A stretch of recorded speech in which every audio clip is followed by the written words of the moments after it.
Uzbekistan में भारत का ये जोरदार स्वागत दूसरे दिन भी जारी रहा। जब भारत के प्रधानमंत्री नरेंद्र मोदी सम्मेलन में हिस्सा लेने पहुंचे तो उज्बेकिस्तान के राष्ट्रपति शवकत मिर्जियोयेव ने गर्मजोशी से स्वागत किया और फिर सम्मेलन की बैठक के बाद प्रधानमंत्री नरेंद्र मोदी ने शंघाई सहयोग संगठन के सदस्य देशों को 5 बड़े मंत्र दिए। भारत को मैन्युफैक्चरिंग हब बनाना है। 70,000 स्टार्टअप वाला भारत इनोवेशन में सहयोग करेगा। एससीओ के देशों के बीच कनेक्टिविटी और ट्रांजिट बढ़ना चाहिए। मोटे अनाज उपजाकर खाद्य संकट से निपटना है। एससीओ के सदस्य देशों में भी पारंपरिक इलाज शुरू हो। जो मंच दुनिया के 40% आबादी का प्रतिनिधित्व करता है, उस मंच पर भारत के प्रधानमंत्री नरेंद्र मोदी ने गर्व से कहा कि आज भारत की तेजी से बढ़ती इकॉनमी के मुकाबले कोई नहीं। पूरा विश्व महामारी के बाद आर्थिक रिकवरी की चुनौतियों का सामना कर रहा है। एससीओ की भूमिका बहुत महत्वपूर्ण है।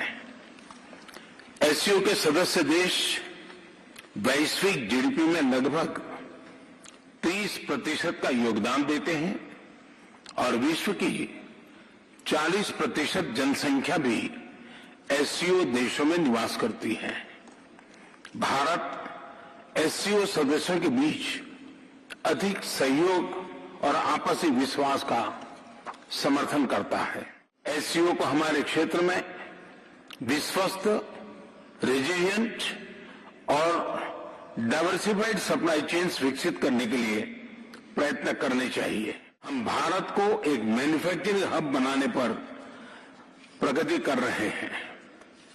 भारत का युवा और प्रतिभाशाली वर्कफोर्स को मैं स्वाभाविक रूप से कॉम्पिटिटिव बनाता है। भारत शंघाई सहयोग संगठन में शामिल होने वाला इकलौता ऐसा देश है जो मौजूदा हालात में समरकंद का सिकंदर साबित हो रहा है। क्योंकि एससीओ में चीन 3.3% की विकास दर से घिसटता दिख रहा है। ऊपर से लचर कोविड मैनेजमेंट ने जिनपिंग शासन की पोल खोलकर रख दी है। उधर यूक्रेन में युद्ध छेड़कर एक पांव फंसा चुके पुतिन अमेरिकी प्रतिबंधों का मुकाबला करने में जुटे हैं। ऐसे में रूस के सामने अपने तेल और गैस के खरीदारों का इंतजाम करने की चुनौती है। तो भारत जैसे देश के पास रूस से लेकर ईरान तक से तेल खरीदने का ऑफर। अगर रूस और भारत के बायलैटरल टॉक्स की बात करें तो बहुत इंपॉर्टेंट होगा, क्योंकि न केवल वहां पे आउटकम जो है वो हम सबको देखना होगा कि क्या आउटकम होगा। वेस्ट और अमेरिका भी काफी फोकस तरीके से इस पूरे बायलैटरल को देख रहा होगा।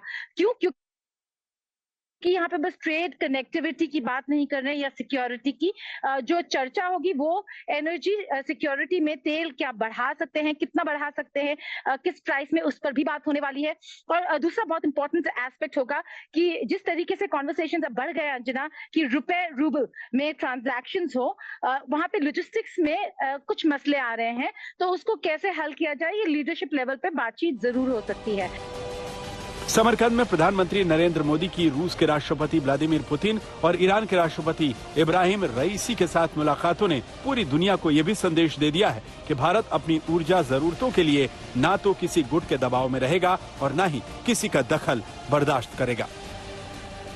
वैसे भी जिस मंच पर पाकिस्तान जैसे देश भीड़ में खोए नजर आ रहे थे, आतंकवाद के आंसू बहा रहे थे, तबाही और बर्बादी का रोना रो रहे थे, जिस मंच पर तुर्की के राष्ट्रपति एर्दोगन पाकिस्तान के प्रधानमंत्री शहबाज शरीफ को संबल का हाथ दिए चल रहे थे, उसी मंच पर भारत ने चीन के दबदबे वाले शंघाई सहयोग संगठन के विस्तार से लेकर पूरे एशिया के विकास का रोड मैप बता दिया।